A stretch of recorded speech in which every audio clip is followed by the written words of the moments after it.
নেইমারকে শুনতে হচ্ছে দুয়োধ্বনি। মাঠ ছাড়ার সময় কান খোঁচানো হয়ে দাঁড়িয়েছে অপরাধ। দিতে হচ্ছে এই সবেরও ব্যাখ্যা। এসব ঘটনা নিয়ে প্রচণ্ড বিরক্ত ব্রাজিলিয়ান তারকা নেইমার। এসব বিরক্তের ঘটনাস্থল তার শৈশবের ক্লাব সান্তোসে। নিজের পরিচিত মাঠ ভিলা বেলমোরিতে খেলা হলেও সমর্থকদের প্রতিক্রিয়ায় সেটি যেন তার জন্য অস্বস্তির মঞ্চে পরিণত হয়েছে। বর্তমান সময়ে দলের খারাপ পারফরম্যান্সে ক্ষুব্ধ ভক্তরা নেইমারকে লক্ষ্য করে দুয়োধ্বনি দিতে শুরু করে। রোববার ফ্লুমিনেন্সের বিপক্ষে হারের পর পরিস্থিতি আরও তীব্র হয়ে ওঠে। মাঠ ছাড়ার সময় জোরালো কটাক্ষের মুখে পড়েন ব্রাজিলিয়ান এই তারকা। সেই মুহূর্তে নেইমার কান ঢেকে বোঝান এসব যেন সহ্য করতে পারছেন না তিনি। মানসিকভাবে সুস্থ থাকতে যেন সমালোচনার শব্দ থেকে নিজেকে দূরে রাখতে চান।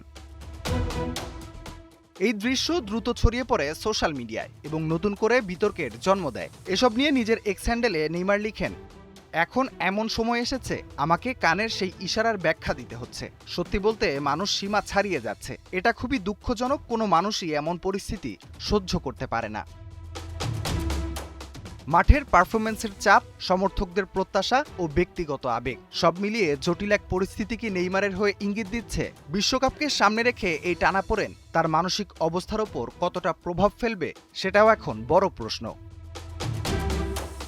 রাফিউল ইসলাম রাতুল, ৭১।